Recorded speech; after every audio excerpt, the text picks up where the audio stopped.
Hello, and welcome to another edition of the Coach and Benway podcast. I'm Coach Red Pill, joined as always by Dr. Benway, and we are going to be discussing two books which are oddly enough about the same subject.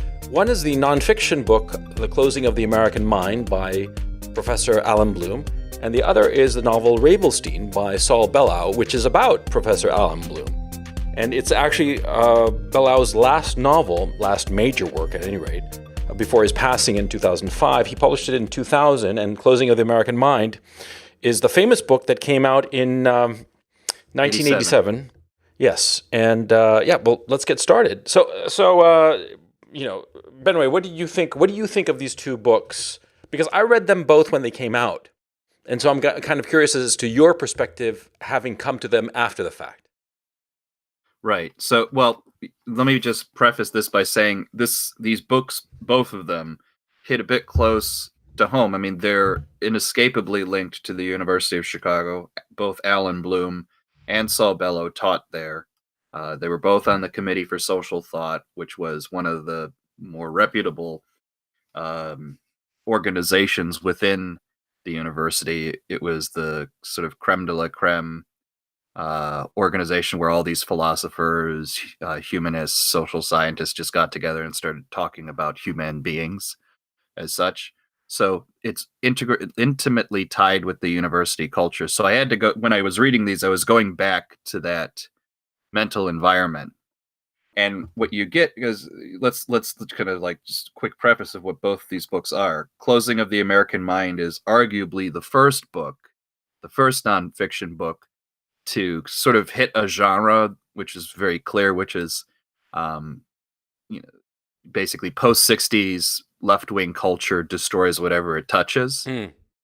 Books, and there's a number of those, right? I mean, Closing of the American Mind is the main one. Its subject is mainly the university campus.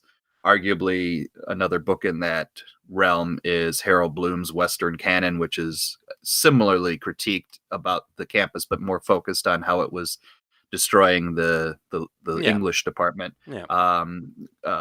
Robert Hughes' The Culture of Complaint. A lot of them, right? But this, I think, is the first one, and I think it's interesting to me that this book really became a bestseller because this is not the makings of what I typically would think of as a bestseller. Number one, it's very loaded with its historical, philosophical, and literary references. Yeah, that's one.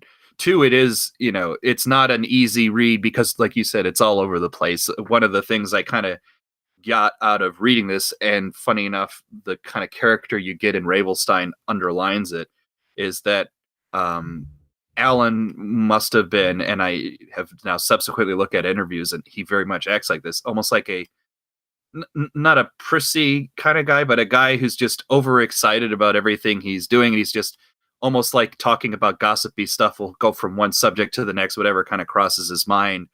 Not in a very kind of systematic, here's my overarching structure, and I'm points A, B, and C, and I'm building a house here. It's like, no, like, let me tell you what I'm thinking about right now. Yeah.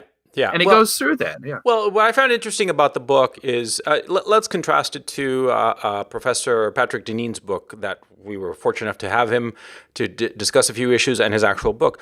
Deneen's book, and I'm not in any shape or form putting the book down, is a very orderly argument. It marches from point A to point Z. It goes through every letter of the alphabet in its argument, and it's very forthright and direct, almost simplistic in the way that it's written.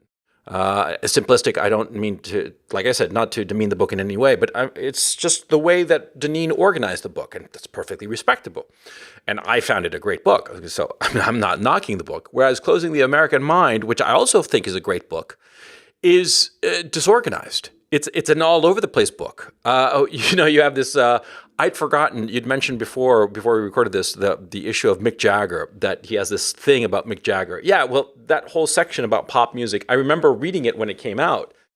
This time around, I just skipped it because I remember thinking that it was absurd. There was a lot of the fuddy-duddy in his argument, in his essay.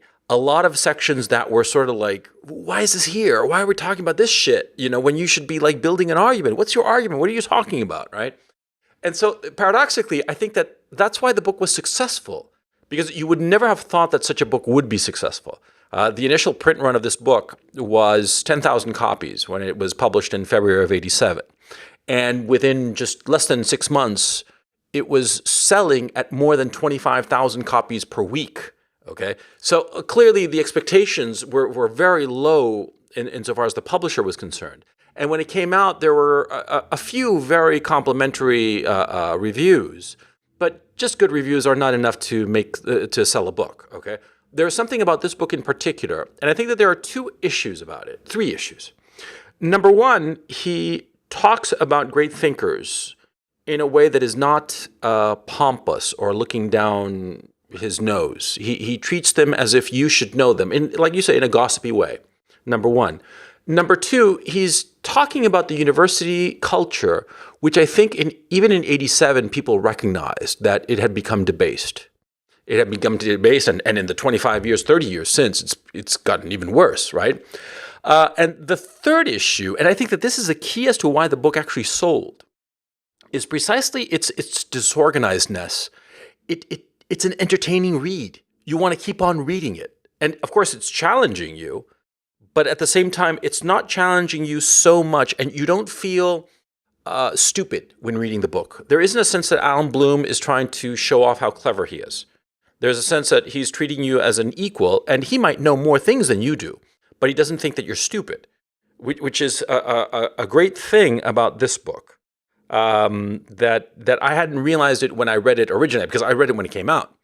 And because it was the book in 1987. And so by circumstances, I was living in Chile at the time. It wasn't easy to get English language books. But by chance, some friends of mine had it. Their parents had it. And so they lent it to me, and I read it, in a single sitting, I remember, or a very long single sitting. But what I found remarkable about the book on rereading it is how everything he wrote about has gotten worse.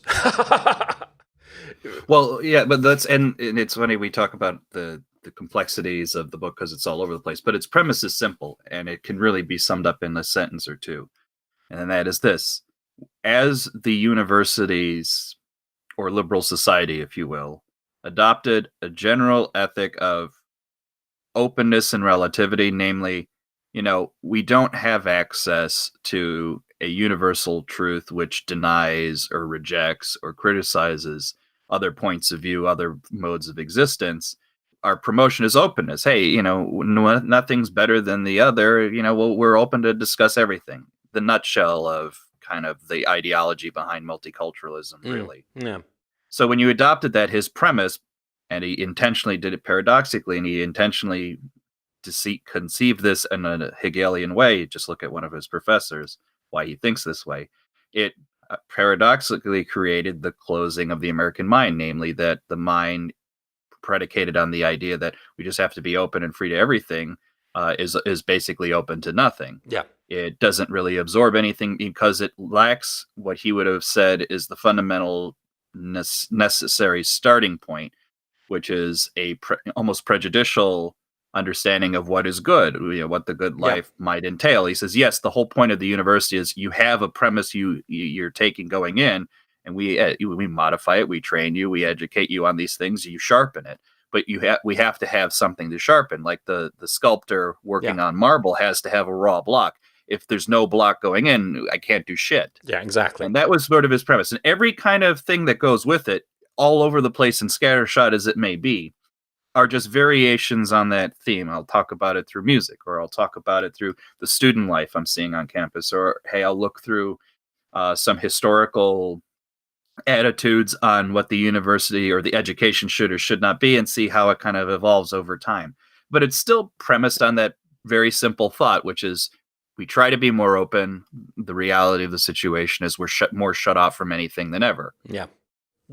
I think that notion. He starts with openness, but that's and he rails against affirmative action, but that's been modified into diversity, and diversity and this weird virtue signaling. But okay, the thing is that the book is pretty much on the money.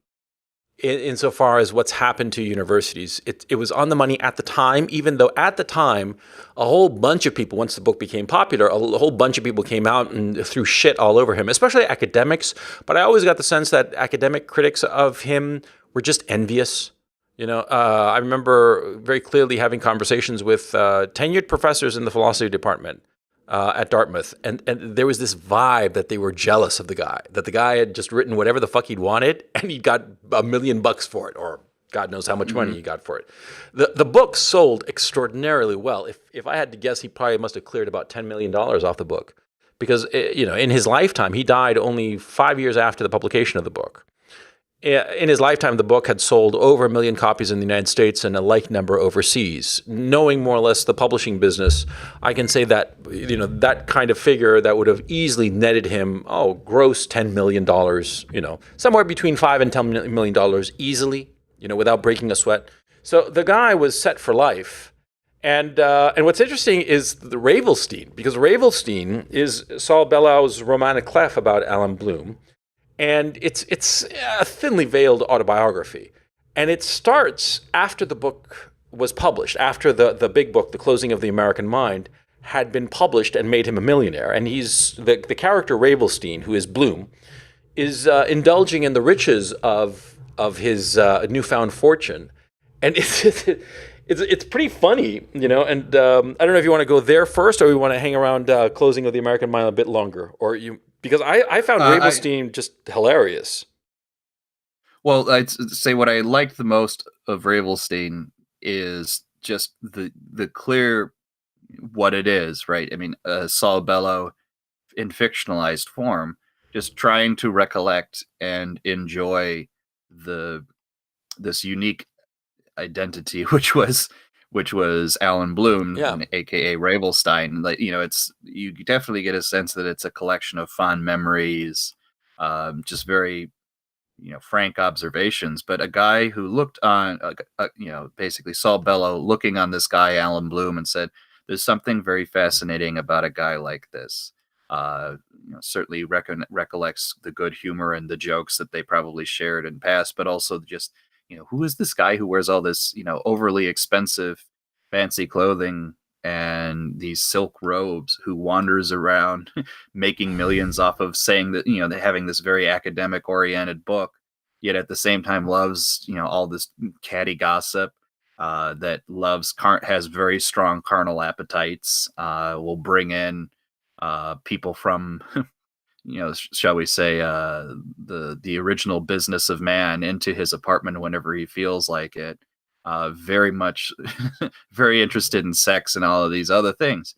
He's just an odd character, and I think I appreciate that. I mean, and there are parts of the book when the Ravelstein character is gone that you just feel it's something big is missing. But I certainly enjoy that, and it's a book predicated out of a guy who had a love for his friend and wanted to talk about it. Yeah, there's clear affection from Bellow. Okay, this is my thinking. I know you're a big fan of Bellow, and I used to be. What's happened to me is reading Ravelstein now, and this is the first time I'd sat down to read Bellow in at least 15 years, minimum. And because I do believe the last book of his I had read was Ravelstein, and I read it when it came out in 2000. Reading it now, I was struck by how smug Bellow comes across, the writing. I was struck also by, how could I put it? The characters all sound the same, and they for all the way he portrays Ravelstein, bizarrely, how could I put this? You get the physicality of Ravelstein, Bloom. You get that clear, and you get the words are there, but there was like a lack of feeling, as if he was just like doodling with his own imagination, that Bellow was doodling with his own imagination and just ascribing the things that he knew belonged to Bloom, but that there's something lacking in Ravelstein. And I realize on looking at Ravelstein, it's a novel, it's diminished.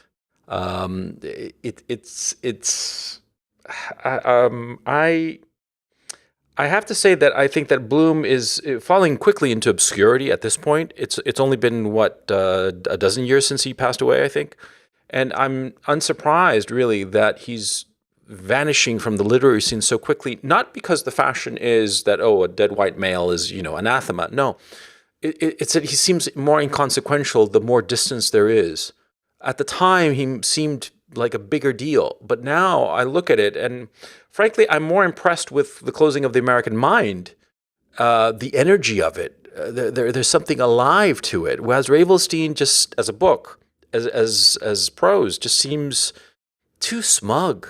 And then there's that whole noodling about being Jewish at the end that sort of like, I don't know.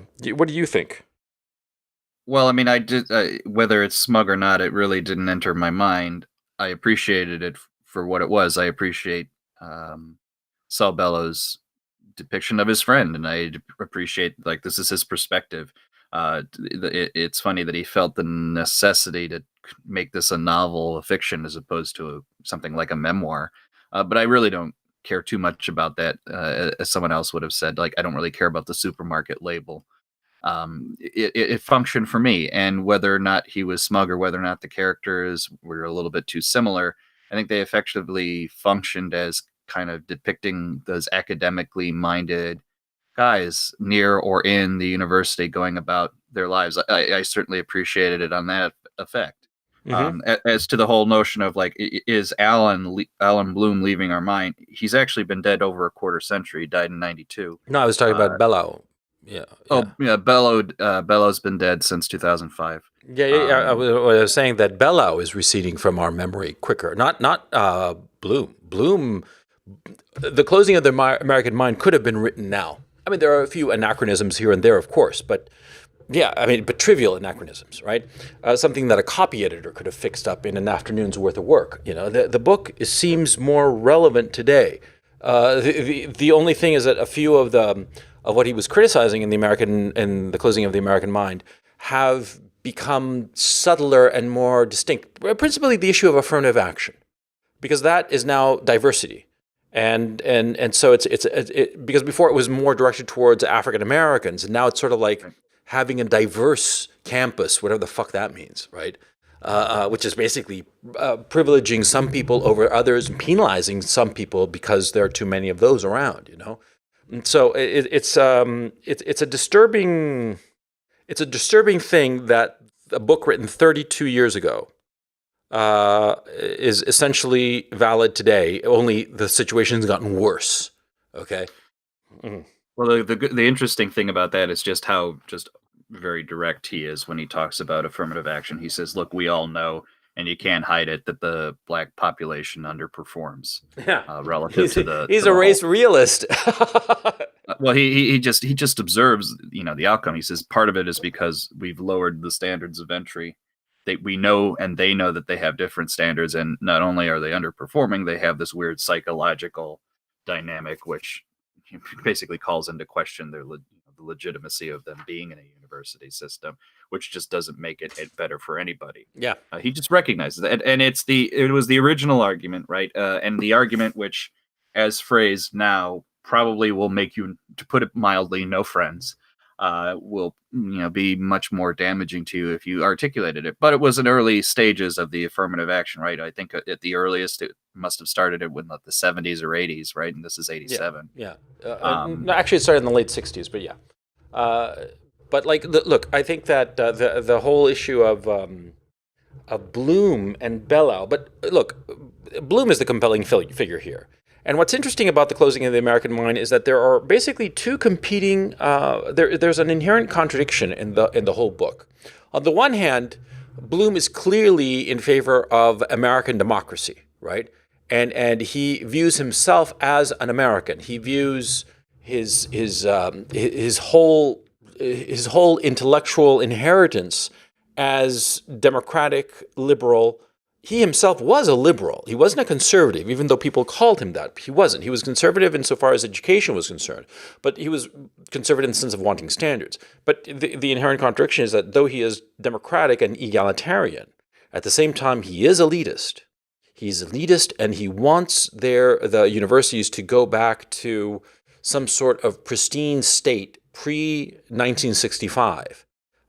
He wants it to go back to it being a meritocracy where the best minds were cultivated. I mean, when we talk about universities, we're talking about the best universities. We're not talking about the run-of-the-mill state schools that just form professionals or people who are just, technical. He's looking at the liberal arts education in its quote-unquote Platonic ideal, right? Pardon the pun. Well, you articulated something I regret not mentioning at the forefront. He is operating, even though this is a book of critique, it is operating from the perspective of the liberal attitude as opposed to Deneen, which is criticizing liberalism from the get-go. Yeah.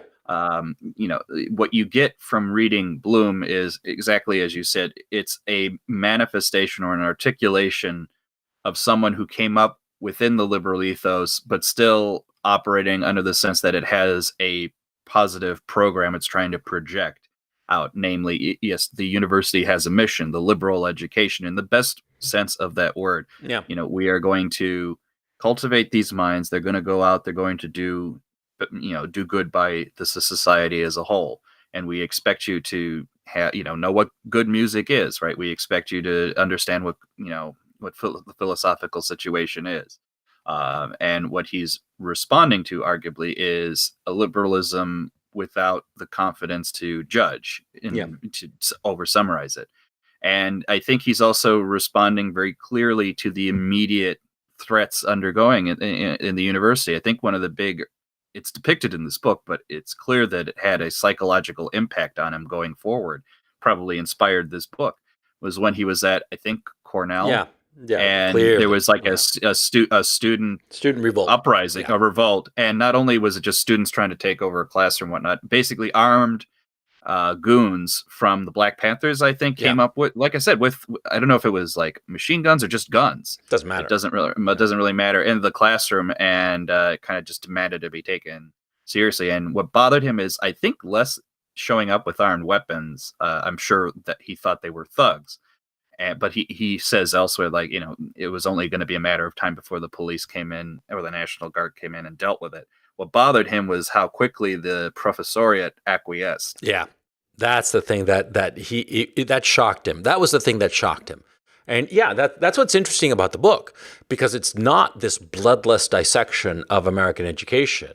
In the first few pages, he talks about his experience being a professor.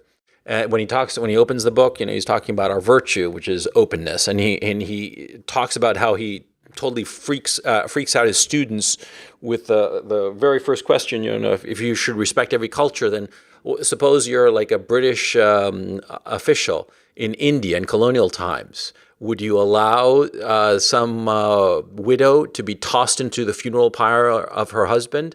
And they're like, if all cultures are equally valid and none should be prioritized, what are you going to do with that situation? Which is, I remember reading that in '87, and that thing just like stuck in my head. That was just such a brilliant, and that actually was part of when I started to realize that this whole notion of all cultures are the same is just so much bullshit. Some cultures are superior to others, period.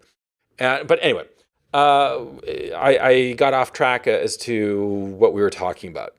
Well, anyway, yes. So he's responding to these events that happened in the 60s. The Cornell thing. Yeah. What I wanted to say about that is that, throughout the book, it's clear that he was traumatized by that.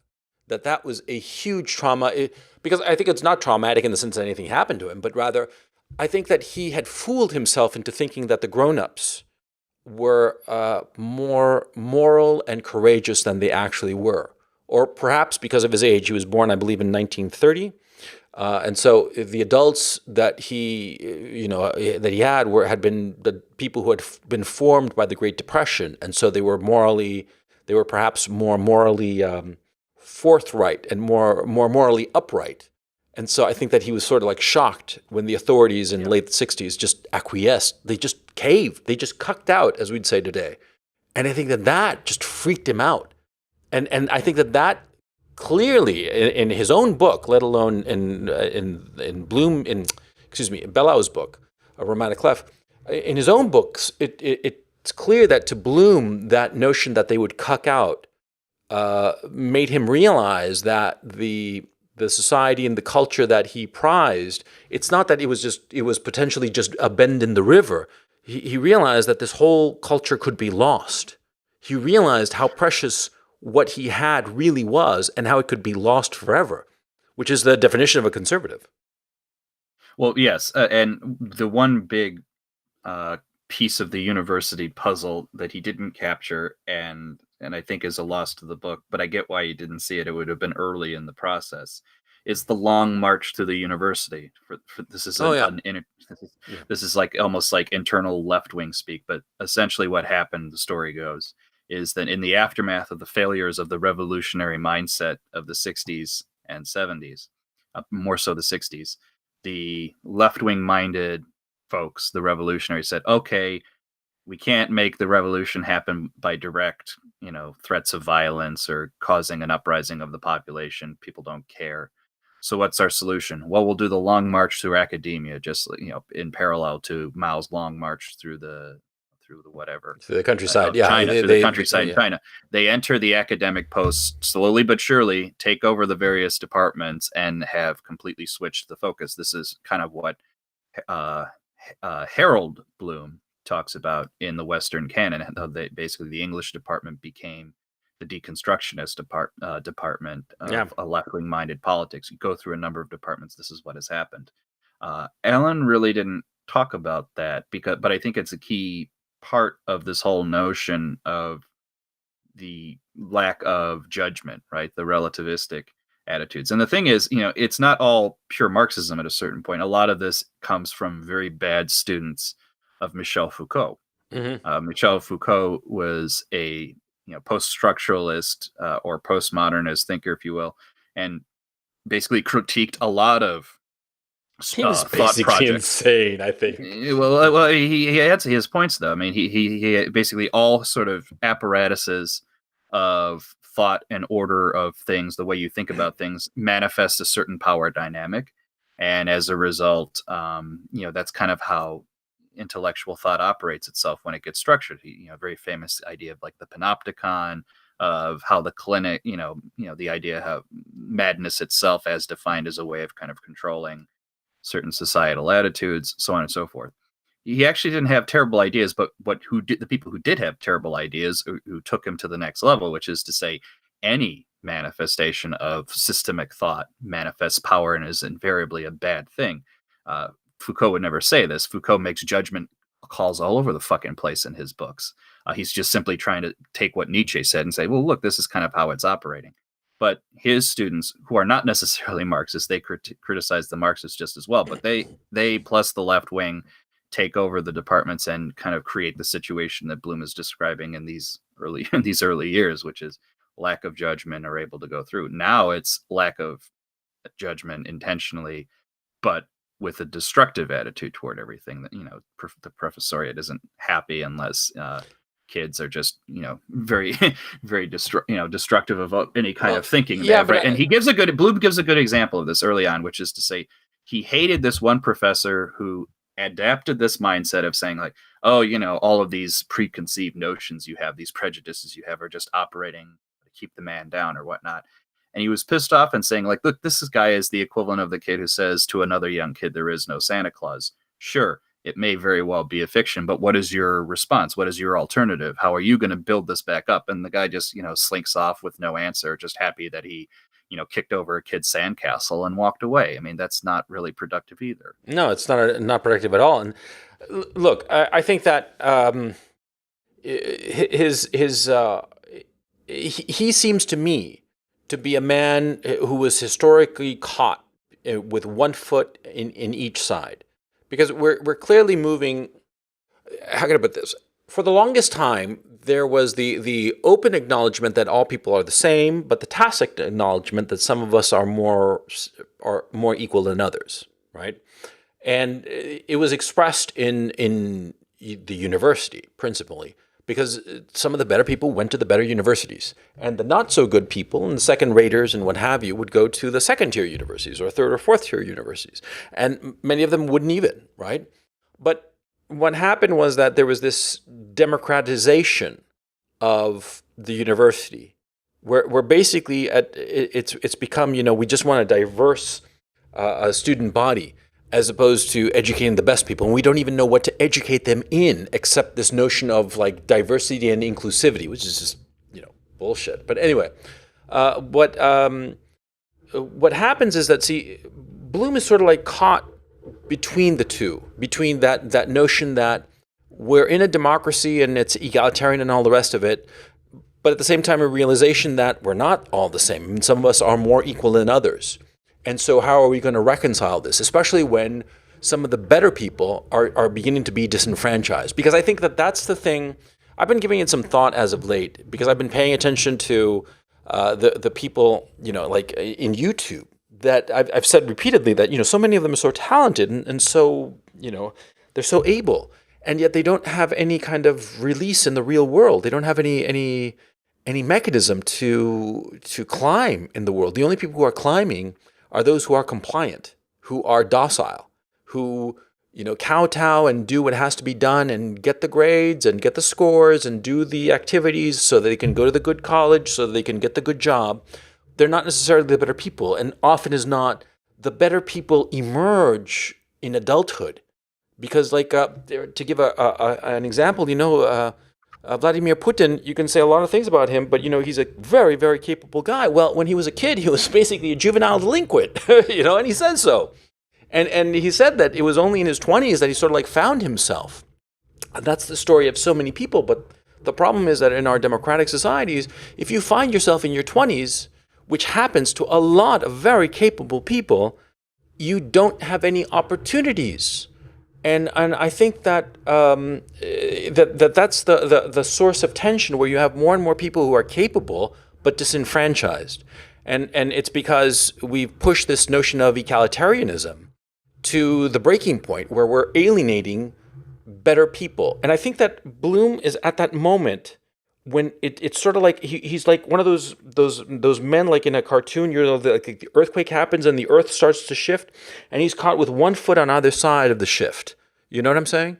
That's the feeling I get on reading the book now. That had he lived to see this, it would have been like, I told you so, on the one hand he'd be saying, and on the other hand, he'd be like fretting because he wouldn't want to be leaving his egalitarianism, even as temperamentally he's on our side. You know what I mean?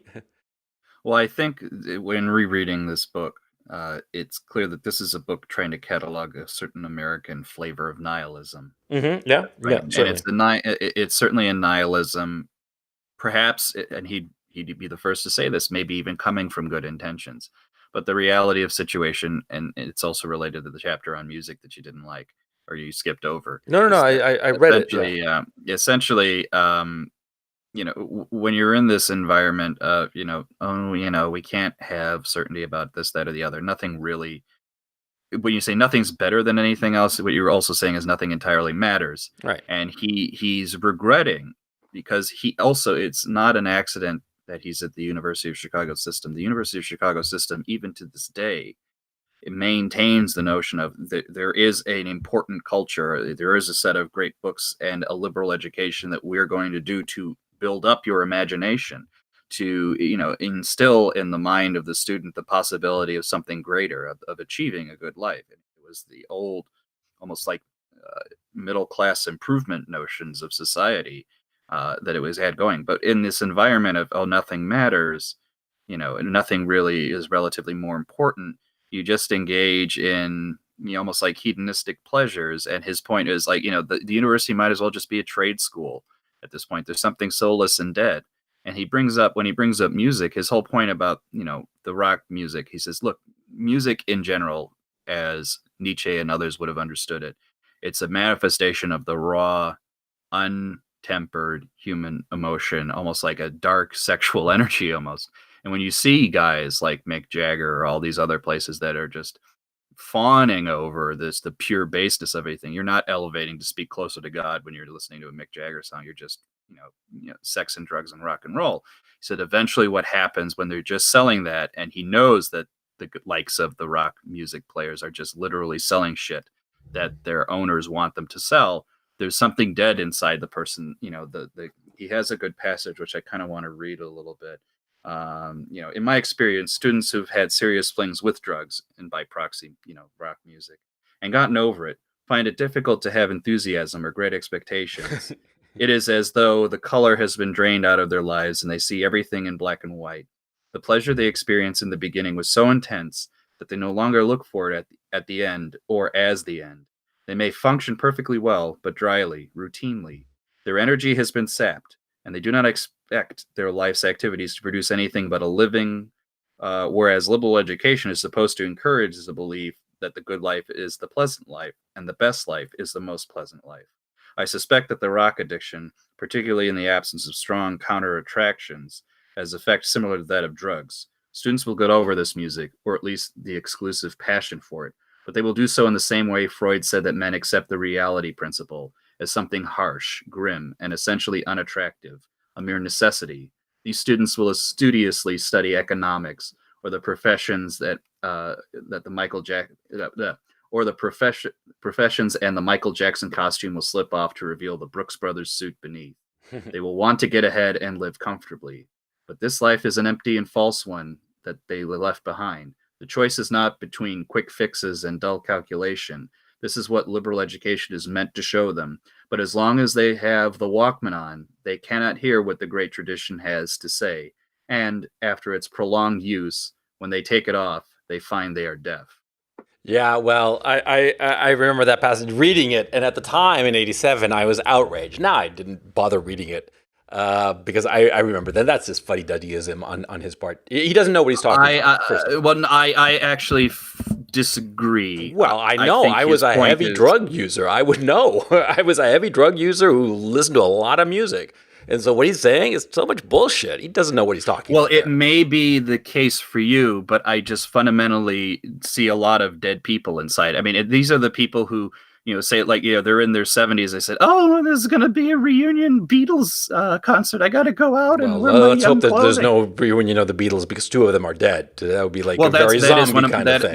That is one of my favorite things, like, because there has been Beatles reunion concert, and I always joke like, well, two of them are indisposed at the moment. Yeah, exactly. But that is that is there is. I mean, and his fundamentally right is like most of this rock music that you think speaks truth to something is just fucking product. Yeah, but hang on, listen. First of all, okay, music has always been product. Back to Wagner's. No, it hasn't. Yes, sorry, it has. sorry. No, that is fucking false. Hang on. That's like saying the Sistine Chapel is product. Yes, it was. It was a commissioned work. No. Okay. Commissioned work is not product. It's not being commoditized and sold. It was commoditized and sold. He was paid for. It wasn't that he decided that, it was paid. It was paid for, but they're not selling pieces of it. Okay, now listen. This is okay. First of all, the very notion that Allan Bloom promulgates the notion of objective truth. Okay, I can say unequivocally he doesn't know what the fuck he's talking about with that passage or any of that passage about music. Okay, I don't begrudge him talking about something in an ignorant manner. Okay. But I know for a fact that what he was saying was so much bullshit. And a lot of my friends were into drugs, heavy drug users. There's dropping acid, smoking a lot of dope.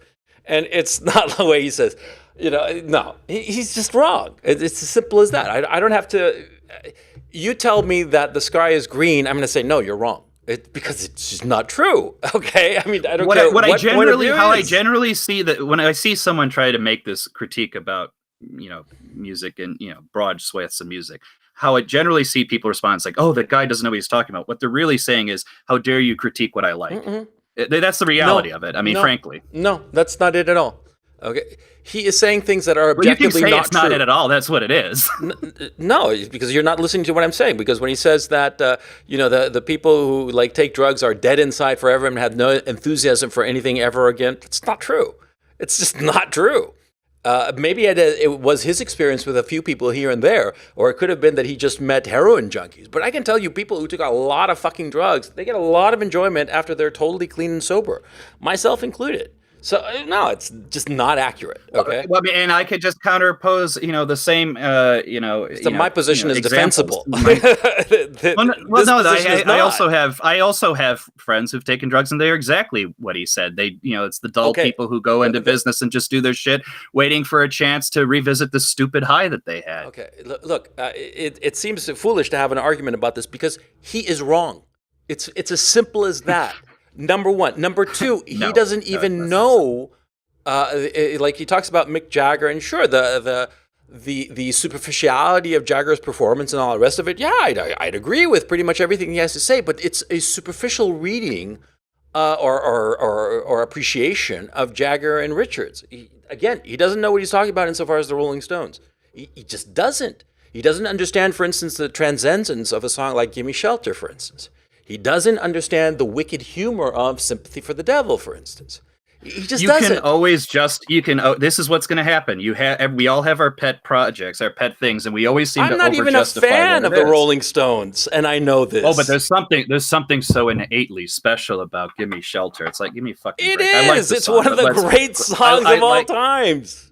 It's a great sounding song, but it's not elevating you to anything. Yes, particular. It is. I mean, I like the song. There's no elevation to it. Oh God. Okay, for you. Okay. For you, and well, for me and Allan Bloom, can it point to something lacking in Bloom that he wasn't able to appreciate it, or at least be open enough to try to figure out what so many people enjoyed about it? That's a more interesting question. I think it speaks more to your generational blindness. I'm frankly. Older than you.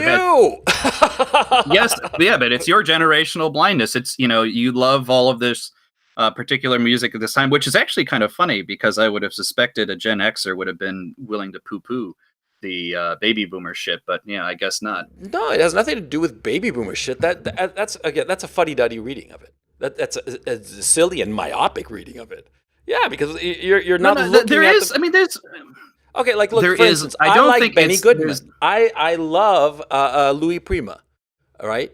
Does that make me what? I like music from the 30s and 50s in those two particular cases, right? Or 20s, 30s, and 50s. Does that mean that I'm like a silent generation or something like that? It's just ridiculous. Okay. I like all of this music, but it's also, I mean, let's be honest, it's just packaged stuff. I like McDonald's too. I'm not going to talk about the art of the fucking quarter pounder. No, I can say with some degree of certainty that a lot of the rock music that Allan Bloom is critiquing in a fairly vacuous sense, look, it's the criticism of somebody who's very smart but doesn't know what they're talking about. And it sounds good to people who don't know what they're talking about. But to anybody who does, it's stupid. It's just a stupid argument. It's just a ridiculous argument. And also there's something else to be said about his snobbery insofar as artistic expression. Allan Bloom has this notion that there are only particular ways of defining art. And if they're not in those, prepackaged modes that he appreciates and enjoys and is used to, emphasis, then it's not art and it should be dismissed with some casual wave and it's just the hedonism of the people who enjoy it. That's just dumb. Well, in some sense, you are just articulating hey, man, you can't critique my view of music, man. There's no, there's all sorts of ways you can read music. No, okay, but that's just the fucking, excuse me. That is the relativism he's critiquing, and I'm sorry, just because you particularly like it. When you say it's just stupid and then leave it at that, I'm sorry. He does have a historically based critique of it. I am telling you, no, it's I'm not. Trying to articulate it's historically wrong. He says, look, fucking Nietzsche understood it perfectly well. It's sexual energy that's trying to be contained and elevated in some way. That's the plan of music, and effectively, what he's saying is a lot of these songs, it's just sexual, jouissance. And you leave it at there. I mean, yes, of course, one could always say that there's great examples of rock songs that do a little bit more than that. I'll be the first to admit it. I like all of these songs, but I'm not also going to turn around and say, well, these will be, the rock upon which the New Jerusalem will be built. I mean, that's just stupid. They're not going to be, in many cases, these grand edifices of great art. They're just not in most of them. You can articulate how there's beauty in Britney Spears songs. Trust me, I've seen men do it. It's not a pretty sight. There is beauty in some Britney Spears album, particularly Blackout, believe it or not, but that's for another conversation. And that's why you go into the corner of the closet, you jerk off, you think about this great, wonderful cum that's on your hand and how beautiful it was, and you go back to your empty life. I mean, that's how it works. No, look, I'll tell you right now. In that passage, okay, what page is it of the book? Because I have a copy right here in front of me. It's the end of the music chapter, so depending on what edition you were on, it's only one edition because it was what you call it? 80 and 81. Yeah, right. Yeah, I suspect that the rock addiction, particularly the absence of strong counteractions, has an effect similar to that of drugs. The student will get over the music, or at least the exclusive passion for it, but they will do so in the same way Freud says that men accept the reality principle. Okay, look, see, when Wagner was in his heyday, right, there were fuddy-duddies criticizing the young men who were practically fainting over the Ride of the Valkyries or whatever. Okay, there's always been this notion that popular music is the devil's music.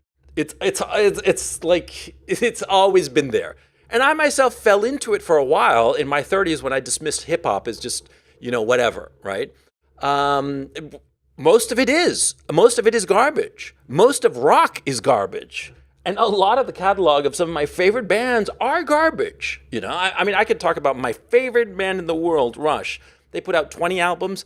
I'd say maybe 5 are any good, and the rest are pretty much crap. It's sort of like it's sort of like it's sort of like filler while you're waiting around for the good stuff. Okay, that's not the issue. You can have artistic expression in a popular entertainment, okay?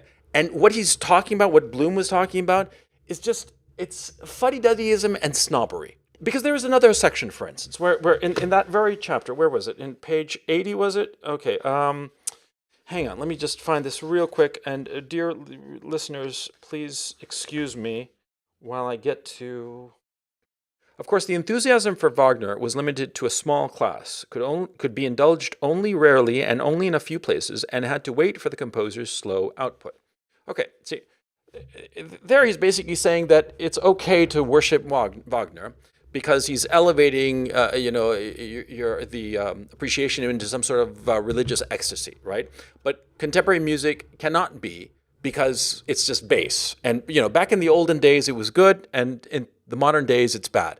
That's just kind of fuddy-duddyism, okay? It's just popular music. I mean, look, he also has a foolish critique of Woody Allen, rather. And it's kind of like, it's just fuddy-duddyism. I don't have a problem with this, by the way. Well, hold on a second. First off, here's where I'll meet you halfway. I won't go so far as to say rock as a form cannot produce something artistic. I won't go that far. Well, you were. That's what you were saying. No. I'm trying to explain what I'm saying, but you keep talking over me. Okay.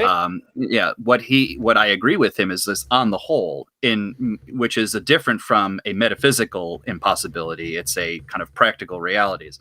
A lot of what counts for rock music that everybody seems to love isn't going to really elevate to any of that possibility. It's just product that keeps putting in and out. It says, oh, you ran low on this song, there'll be another one. Mm-hmm. Most of it is just empty and vacuous. What he's saying about, hey, Wagner, it took Wagner a long time to do all of this, and it's not like you had all of this other kind of stuff that you could go around. He's trying to emphasize that point. There is an artistic expression behind Wagner. I get that. As to his critique of Woody Allen, I went back and read it after you had mentioned that to me, and I think his critique of Woody Allen is actually very limited. He likes Woody Allen. His main critique is that when it comes to his Woody Allen's Jewish identity, it's just shallow and vapid. Mm-hmm. No, that was it. Woody's humor was fun. He liked it. He thought, particularly Woody's take on like being like an empty shell of a person whose value is in recognizing he's an empty shell and critiquing those who are like vapid, but have some sort of agreement with the devil as to I just have a meaning in life. It's fake and bullshit, but I accept it. A lot of Woody Allen's humor is to recognize, hey, there's nothing to life, and I recognize it, and I'm annoyed, and I'm also annoyed with you that you've come up with a solution out of it. I think that's accurate. Well, to polish off the whole issue of Allan Bloom's opinions on a whole host of issues, I think that he is. I think he's a fuddy-duddy. I think that he's a bit of a snob, and he has that intellectual's habit of opining about things that he has absolutely no business opining about, and sounds like a fucking idiot to anybody who knows what the subject at hand. The classic Dunning-Kruger here. Or what's not Dunning-Kruger. What's the name of that effect when you think that you're good at one thing? You are objectively good at one thing, and therefore you think that your opinion on other things that you are not competent in is valid. It's not Dunning-Kruger. It's another effect. I forget the name. But you know what I'm talking about? Well, I mean, I know the argument. I just think you're coming with the customers too much. Well, look, I think that there are a number of issues in the book that he sort of like falls for that trap. I don't mind. Okay. I find that his argument about the things that he actually does know are very compelling. I also find him, how can I put this? I feel very sympathetic towards him. And by recognizing him as historically, of where he was at the historical moment, I am more forgiving of some of the failures of the book. Some of the failures in the sense that he couldn't deal with the underlying contradiction. Are you a good liberal Democrat, egalitarian, or are you an elitist? Make up your mind. And he sort of like couldn't. And I recognize the difficulty for him. And I recognize too that that's the ultimate problem that we are having as a society. Because on the one hand, we want there to be egalitarianism. On the other hand, we recognize that we are not equal. We are vastly different. And this tabula rasa shit and this trying to force us into all being the same is distorting our society and creating all kinds of problems, both large and small. And so, and also the thing that I felt about him is that he recognized, he sensed that this was on the horizon, and I was very impressed by that, because, like, for instance, early in the book, or perhaps not so early. Well, for me, what I think he does very well, and it gets worse the years past his death, he articulated in a way that I think freaked people out, was that, hey, look, there's increasingly a parallel between America now and the Weimar Republic in the 30s. Yeah. Yeah. And that certainly has gone extreme. Like, I've seen many people refer to the America of today as Weimerica, not without cause. Yeah. But he kind of recognized that parallels, particularly as it manifested in the university system. And what bothered him more so about what he was seeing is that, hey, look, he can at least understand that the universities in Germany in the 30s and, going into the Nazi period, it's not like they had recourse against it. Like, they would have been shot had they caused too much trouble. So they were in a much tighter position than us. When he's seeing professors cave so quickly to students, when there isn't that level of, lack of recourse, that speaks to something that's going to accelerate and something he was worried about. And it did get worse. Yes, it has gotten a lot worse. Yeah. Here's something interesting. This is actually, I hadn't realized it. It's in the introduction. He writes here, the reason for the non-Western closedness, or ethnocentrism, is clear. Men must love and be loyal to their families and their peoples in order to preserve them. Only if they think their own things are good can they rest content with them. A father must prefer his child to other children, a citizen his country to others.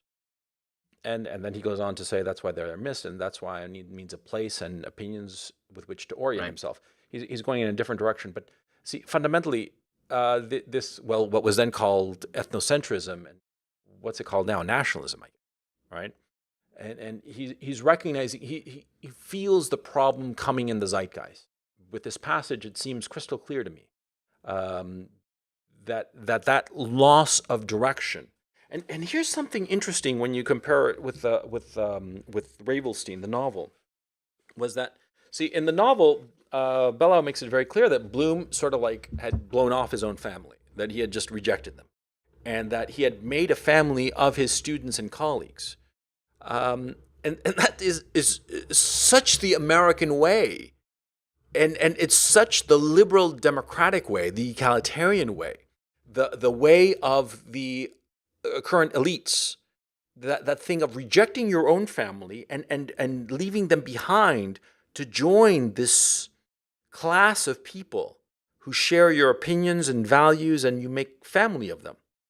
And that's such an interesting insight into Allan Bloom, that when I add that to the opinions of this book, it's sort of like you get the sense that Bloom, had he lived long enough, would have eventually wound up rejecting that family that he had created for himself, recognizing the hollowness. I mean, I think he simply didn't live long enough to realize that those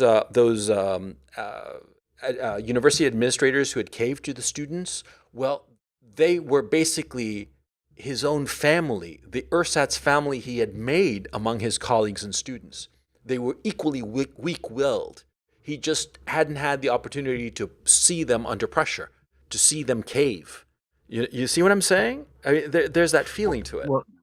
Well, to me, the image I got out of the Bloom and Ravelstein relative to the Bloom, or the thought behind Bloom in Closing of the American Mind, is a man who had complicated relationships to living up to his own ideals. I mean, the Ravelstein in the book, Allan Bloom, is a man dedicated to hedonistic pleasures, right? Yeah. He loves his starched collared shirts.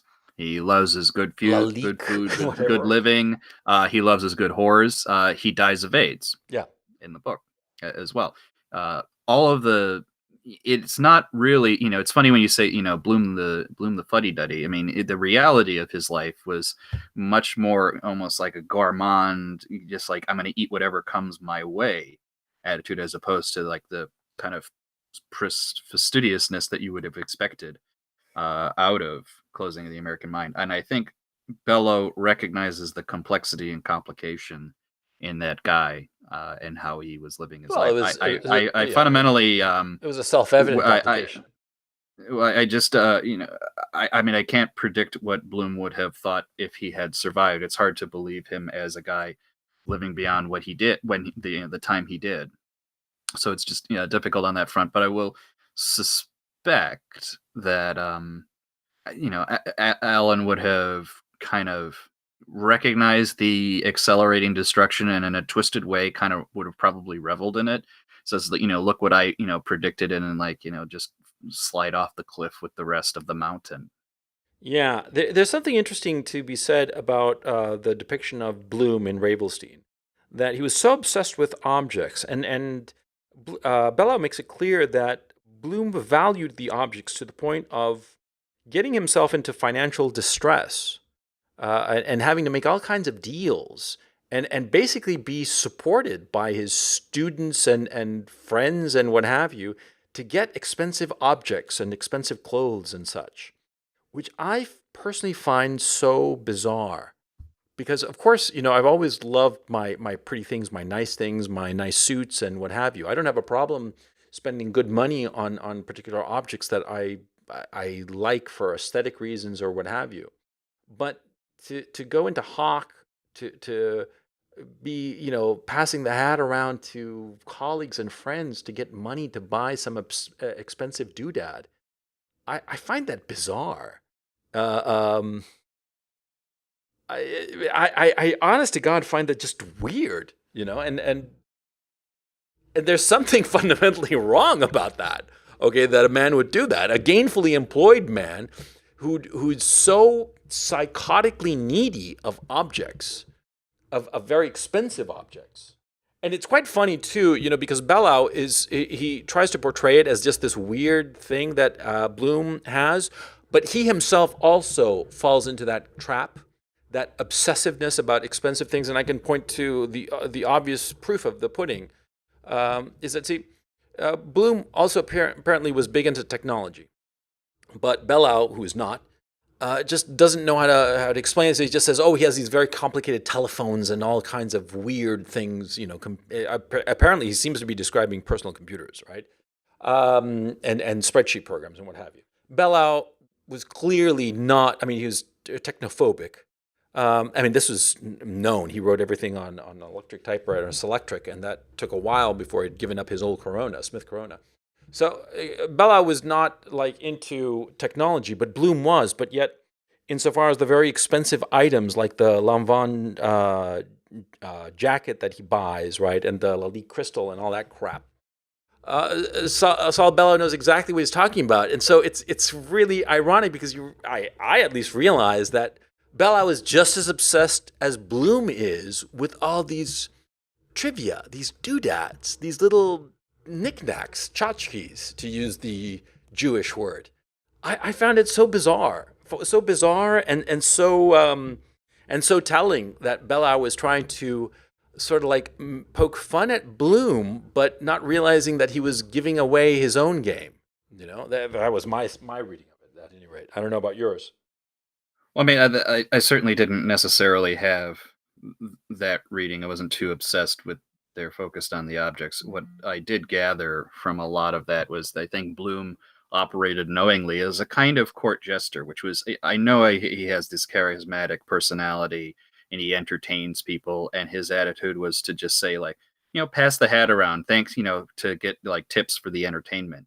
And I think that attitude of kind of like the performer, it's it's a stereotypical idea of a Jewish clown. Of course Bellow would frame it this way because Bellow was more concerned about Jewish identity than Bloom was. I mean, you read Closing of the American Mind, his Judaism really doesn't play a very big role there, but for Bellow, Judaism was a big thing for him. So I think he conceived of Bloom in that kind of mentality of like the jester goes around, entertains people, and there's something respectable about that, even though everybody says you shouldn't be respectable. That was my take on it. But that's just because I just am very familiar with these Jewish tropes and their literature, and I think that probably speaks to the nature of Allan, like why he was such a cat. He liked his little pleasures. He loved gossip. It was it's like I'm here to give you a good time kind of thing. Yeah. I don't. Yeah, it's and the funny thing about Alan Bloom is that while we were talking, he was reminding me of Harold Broadkey, who is an author that Yeah. the other Bloom, what's his name, the Harold Bloom. Harold Bloom. Yeah, well, getting too confused with the Blooms and the Harolds. Okay, so Harold Broadkey was a very, very minor writer who wrote stories in an almost classical mode. He was famous for never having produced a magnus opus called Party of Animals. He got huge book deals over the decades for this book, Party of Animals. It was supposed to be Proustian, and he never actually produced it. It was one of the great, MacGuffins of the publishing industry. Anyway, Harold Broadkey earned a living by rewriting NBC scripts and by being, as he called it, a terrific dinner guest. And he was a guy who was just an entertainer, a social entertainer, like a jester, like a bit of a buffoon. The same as, in a way, Alan Bloom seems to have been before he published his big book. The big book being The Closing of the American Mind. Um, it's kind of weird because Ravelstein is about Judaism. It goes off because it talks about Ravelstein, but then it wanders and veers off into Judaism, and it seemed sort of like just random riffs on Judaism. I didn't quite get it. You tell me how you read that. It's basically the last third of the book of Ravelstein. How did you read it? Yeah, and the last third isn't the most interesting part of the book. I mean, it's Bellow's primary focus. Bellow, more so than a lot of other Jewish writers, is very conscientious and very interested in talking about his Judaism. That's his thing. I can't really deny him of it. That's how he chooses to express himself. Certainly, the likes of Philip Roth would do the same thing, but Roth was always skeptical, critical of it, even if he ultimately approved it. Bellow is like very traditional Jewish guy. It's like this kind of worldview is mine, and I'm kind of, I'm going to sniff it over the course of time. I can't really give more detail beyond that because I don't think there's much more to it. It's like noodling about Judaism, you know. For him, if Judaism is his frame of reference for his ethics, his morals, his history, it's hard to begrudge him that. Just as someone was an American thinking about their American attitudes and informing that was important to them, I wouldn't begrudge them that. Pick your poison, pick your country. I mean, I can't really blame anyone for that. I think it's the least interesting part of the book because it starts thinking about himself when Bloom is clearly the character of interest in the book. And so when we're not with Ravelstein, and I'm using Bloom and Ravelstein interchangeably, I'm sorry everyone, but that's just the nature of the book.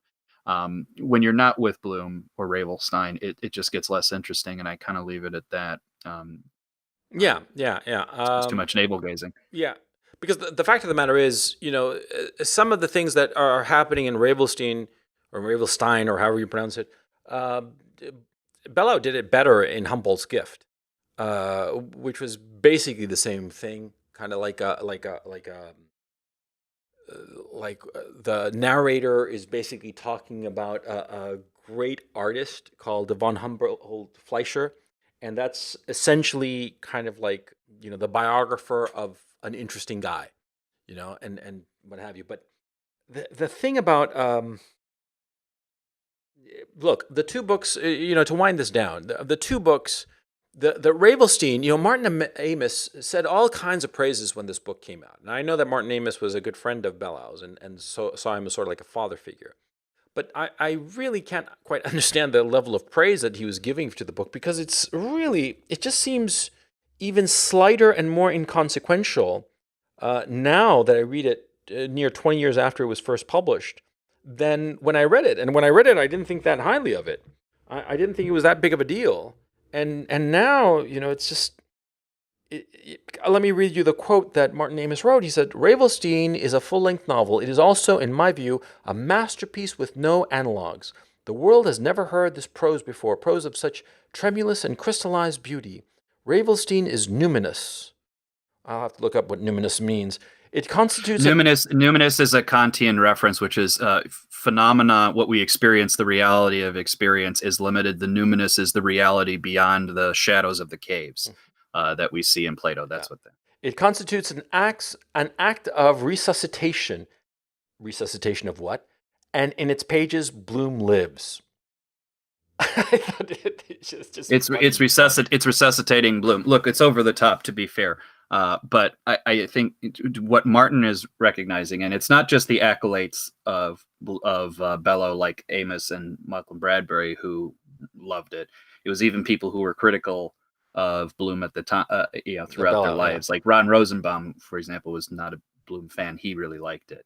I think the book is a success largely to the extent to which it recreates those moments of intellectual engagement. Like I said, the fun jokes and the perceived petty banter between fellows. I mean, it's a reflection of a genuine love, and I mean it in a platonic sense, between two guys who really appreciated each other.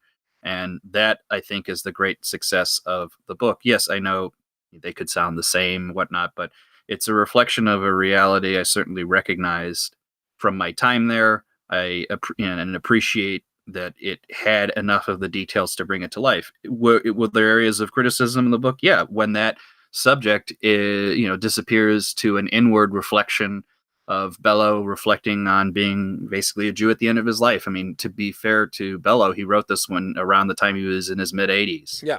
Which is regardless of what you think about the overall merits of a book, for this to be a product of a man at 85 is pretty astonishing. Yeah, it's pretty good. Yeah, good on him. Yeah, but look, my thing about the book, from my point of view, I lived in Paris, and all the areas that he discusses in the book at the beginning, when I read it back in 2000, I had yet to live in Paris. And so I just glossed over them. I didn't pay any attention to them. And now rereading the book, I was like, I knew all those areas. I've shopped at that store, the Lanvin store that he's talking about, where he gets a jacket. I bought some ties, as a matter of fact. I still own those ties. Very pretty, very expensive. But the thing is, he's talking about, like, on the way to the Lanvin store, there were some glasses shops. I bought a pair of glasses in those optical glasses in one of those shops, because I knew that area very, very well. And so, because like I said, I lived there for about a year. And so it was like, it was very familiar. I could picture everything that was discussed, even in the areas or the scenes where I'd never been to, such as Chicago or what have you. Yeah, I could picture, I mean, how can I put it? It was great reportage. Is it a great novel? Well, my thinking is that, to have a great novel, you actually have to have fictitious characters. If it's just reportage, it's reportage, which is perfectly acceptable, but it's not a novel. It's nonfiction masked as fiction. It's In Cold Blood. Is In Cold Blood a great book? Sure it is. It's a great book, but it's not a novel. It's written with the techniques of a novel. And so, Ravelstein, I find it, I'm impressed that it's written by an 85-year-old man. I would have been impressed. How could I put this? Okay, let me be very careful about what I have to say here. there is a sense in Ravelstein that Bellow has all the pieces to put together about Bloom and about Jewishness and about a certain kind of, because he says it in the book, that Jews view the world, each life, as a world unto its own. Okay?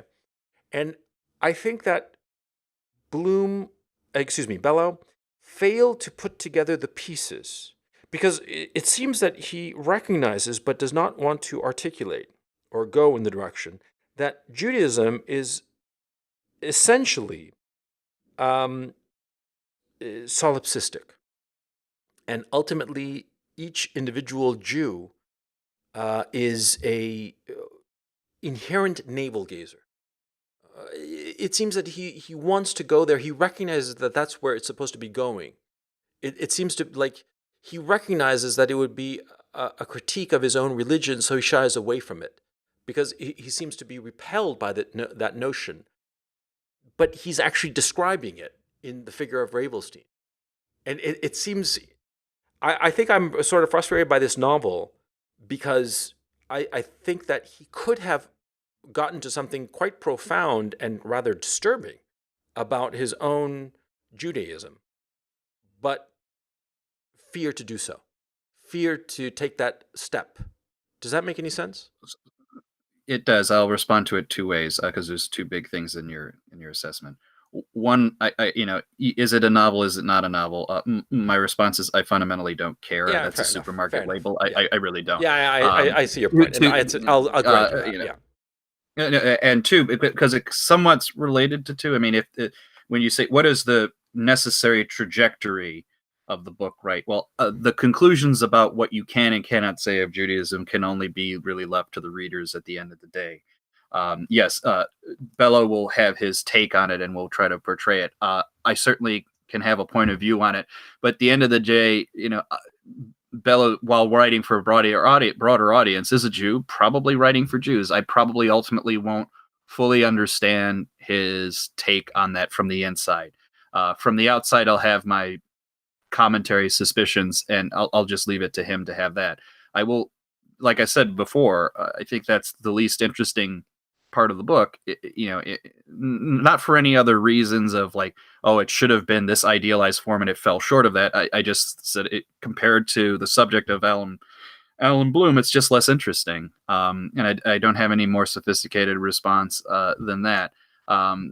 Could Bellow have created a more overt critique of his religion, his people? Yeah, for sure. But I would also respond, Philip Roth sufficiently did that, and Bellow was less critical of his own people than Philip was.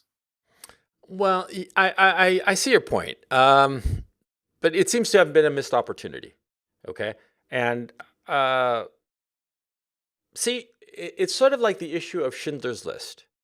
Schindler's List is not a great movie. It could have been a great movie, and it was actually, I think, a very simple way to make it a great movie.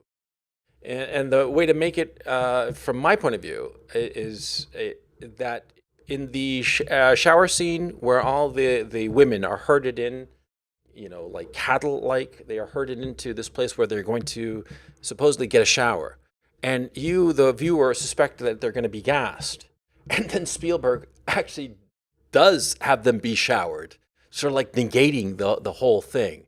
And it was like a bizarre kind of like joke almost, but like a very bad one in bad taste. If he'd actually gone ahead and had them be executed by Cyclone B gas or whatever and killed, it would have made the film, you would have seen the stakes. It would have been like, this is the stakes, this is what's going on. And it would have made it a great film. And instead it became what Stanley Kubrick criticized. It's about the winners, the people who lived. It's not about the Holocaust. It's about the people who survived, who were lucky enough to get out, and yeah, because Spielberg lacked the courage to go all the way, even though he had the tools to do so.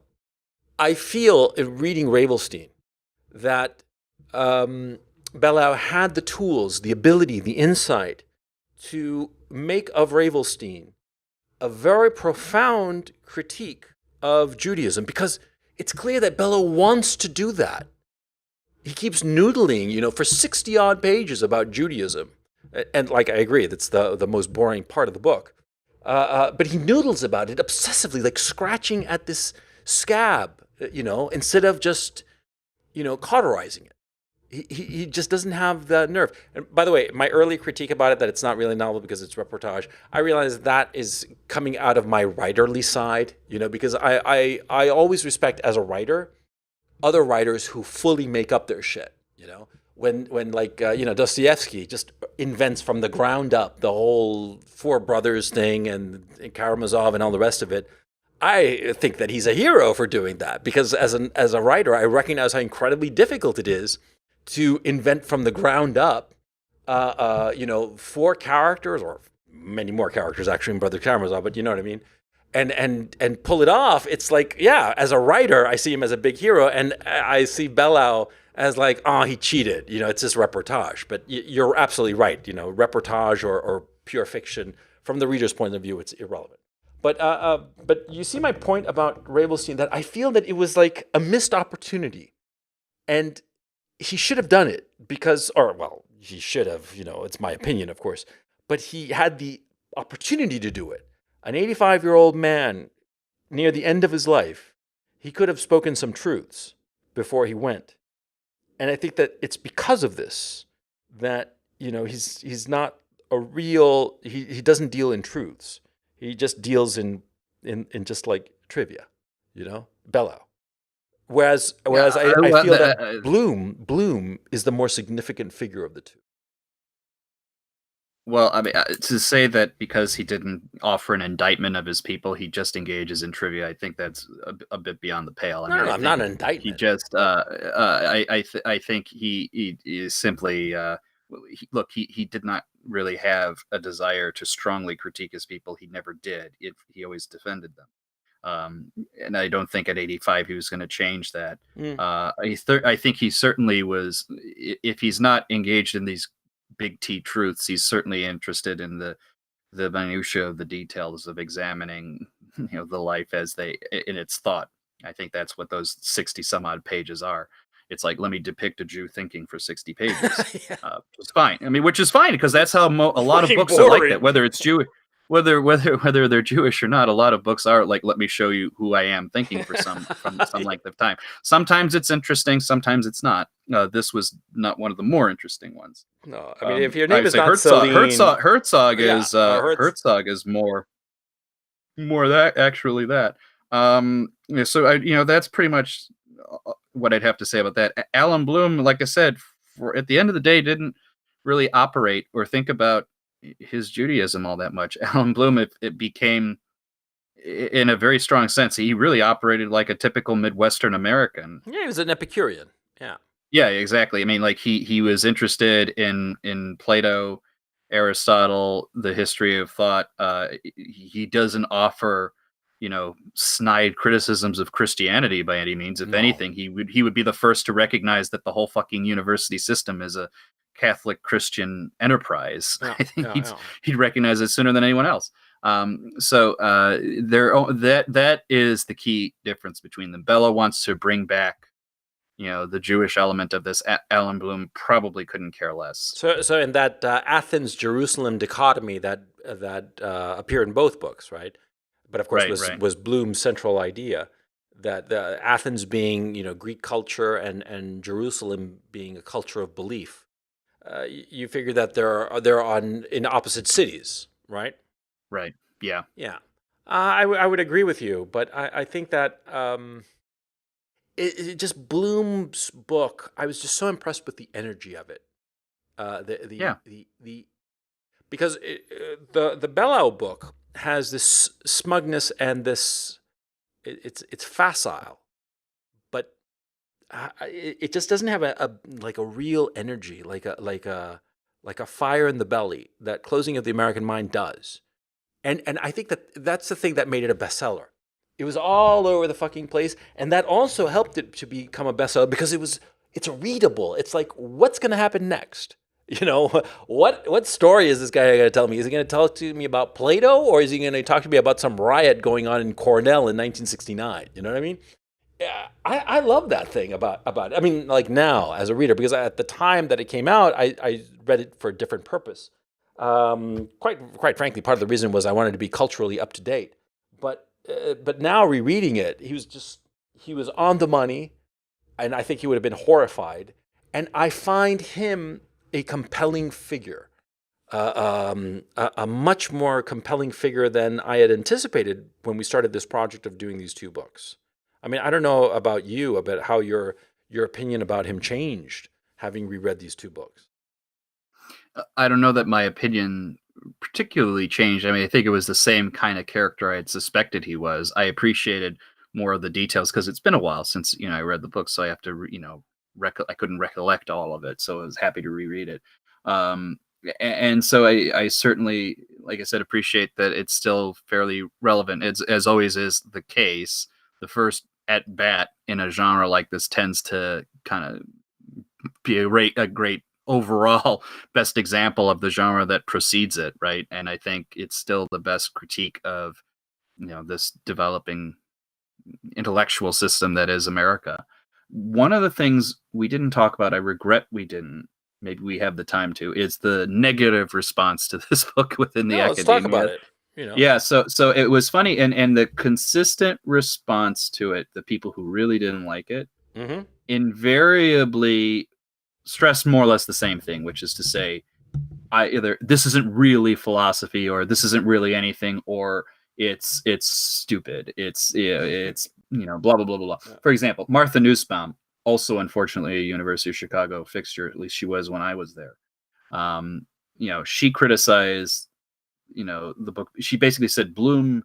She questioned whether he deserves to be thought of as a philosopher because he wasn't I'm assuming because he wasn't systemic. Or systematized it. My response was, again, that's a supermarket label question. I don't give a shit. Yeah. Two, Martha, is just a typical liberal. She calls herself a philosopher, but that's also in question. As far as I'm concerned, Allan Bloom has the same, if not more rigorous education than she did. I think it's a bit rich for her to say one way or the other. David Reif, famous for being Susan Sontag's son, abandoned son, I would say, called Bloom, quote, an academic version of Lieutenant Colonel Oliver North, vengeful, reactionary, anti-democratic. The book was one that, quote, decent people would be ashamed of having written. Mm-hmm. Yeah, decent people. I don't even know what decent people he's talking about. Well, clearly and then not Noam us. Chomsky, yeah. And then Noam Chomsky, basically said, like, it's stupid. He's like, it's basically saying you just march the students through a canon of great thought that are picked out for everybody, when the effect is that the students will end up knowing and understanding virtually nothing. He basically thinks that the university system as such, doesn't really achieve much. Funny, because he's more than happy to be a part of that. It's really funny when you can tell the people who have not read the book at all, like Chomsky. Oh man, Chomsky is one of those guys who's constantly full of shit. Well, that malady that he might be competent in one area and thinks he's competent in them all, and he talks about shit without having any fucking idea what he's talking about. Well, there's a good example. Now, the critiques of the book, I think a lot of it was just, like I said at the beginning of this conversation, a lot of it was just glossed over, was gussied up envy, because think about it. Before this book came out, he was just an obscure nobody, in the ghetto of academia. And after, he was like, you got to go to Chequers in Great Britain and have dinner at the White House, lucky bastard, making friends with Margaret Thatcher and Ronald Reagan and getting a boatload of cash to boot. Who wouldn't have envied that? I mean, if you're a struggling academic in some college, even if you're at a great university, you're just like a tenured professor, and this guy's an intellectual superstar, all over the news and stuff, Time magazine and all the rest of it. Yeah, it must have been really irksome to a lot of people. I find that funny. I mean, I always... either there was either jealousy, or in some people they were implicated in the critique. I mean, and I think Martha certainly was, and I think David probably was as well. Yeah. But at the end of the day, I think it's I think the whole situation is just funny. I just find it just vastly amusing that people were so thrown out of sorts and saying that it's not philosophy. Oh, come on. It's clear in the book itself. He says it's just an essay. And it's not. He never claimed that it was systematized thought, that it was like a whole school of thought, that he was doing, I don't know, critique of pure reason or some shit like that. He's just having an essay, and it was a money grab. It's perfectly like Bellow says in Ravelstein, that he was like, oh yeah, I'll throw this together, and he didn't even intend to write the fucking book. It was just sort of like, he just found himself in the possibility. Happy accident. Yeah. Because in for those of you who haven't read it, in Ravelstein, Bellow talks about the origins of the book, and it is a romantic laugh. It is a reportage, and what it is that Bellow himself, and this appears to be completely accurate. Bellow was the one who told him, write up a book proposal, sell it to some publisher, and you don't really have to bother writing the book, and you'll get maybe $5-10 grand. And Bloom needed the cash because of some stupid expenses and shit. And he found himself surprising everybody, including himself, actually writing the book and putting a lot of thought into it. Good on him, but like, and by the way, for those of you who don't know about publishing, this happens all the time, that some writer will submit a proposal, he'll get $5-10 grand to make it happen, and eventually he doesn't deliver the book. And the contract sort of like dangles and dies away. That happens all the time. Okay, that it happened is just a happy accident. I think it's funny. I think it's funny, all this the critique of the book. And the funny thing is that all these bad people from the 80s, like William Bennett, like Harold Bloom, who was the other? There were 3 Bs. Oh yeah, Bork. Well, Bork was a different category. They were right about their critique about education. William Bennett famously postulated what became known as the Bennett hypothesis, that with more government grants to students, there'd be just price inflation among universities, and he was dead right, because the university was just up their cost and absorb the higher grants to students, and so students net would wind up paying the same, if not more, and the government would wind up subsidizing universities for basically nothing much, and that's exactly what happened. But it not only happened with government subsidies, it also happened with college loans, which have exploded in the last 3 decades. All of this was predicted by William Bennett. And Harold Bloom, everything that he said is in his critique, it's right on the money. It's just kind of sad and kind of funny. That's my thinking. Yeah. Any final thoughts on this issue? I think it summed it pretty well. I mean, I would say if you're because of course everybody's going to be interested, at least in the idea of these critiques. If you're going to read one of those books, I would argue either reading The Closing of the American Mind or reading The Culture of Complaint by Robert Hughes, the art critic. Mm-hmm. They're both very good. Yeah. This one's more academically minded. And I think those who went through a more rigorous university system would probably prefer that. If you didn't, I would actually go to the Robert Hughes book. That's just more about culture in general. I haven't read it, but I'm betting that Robert Hughes was more to the point and a more straightforward argumentation. Yeah, and they were those were transcripts of speeches he made, so they're much cleaner. Yeah, because Robert Hughes, I am a great admirer of his. And pity that he passed away. And he was just a smart man, and one of the best art critics ever. Even though he did write for Time magazine of all places, but he was an exceptionally good art critic. And he has some documentaries. Maybe we should talk about those. Let's do an episode on Robert Hughes. Let's. Do you want to do one? Yeah, yes, I actually do. In fact, I like all of his documentaries. His book on Barcelona was great. Yeah. That was a great book. I always remember him for The Shock of the New, which is that's a great documentary. It's like it's at least 10-part history of modernism. I saw it. It's great. Let's do that. He also does another good one on American Visions, which is American art history, and all of them are good. All of them are worth it. Be ready for that one, because the videos are online. You can keep up with us. Yeah. So listen, dear listener, if you've gotten so far in this episode of the Coach and Benway Show, write in the comment section Robert Hughes, so that we know that you're the guy. You're the guy who listens to the very end of our episodes, and because we figure that at least one person, maybe, fingers crossed, one person listens to the end of the episode. So write Robert Hughes so we can identify you as the guy, because Robert Hughes is going to be a subject of a forthcoming episode of the Coach and Benway podcast. So we're going to call it a podcast. Thank you so much for listening to us, and we will catch you next time. Take it easy.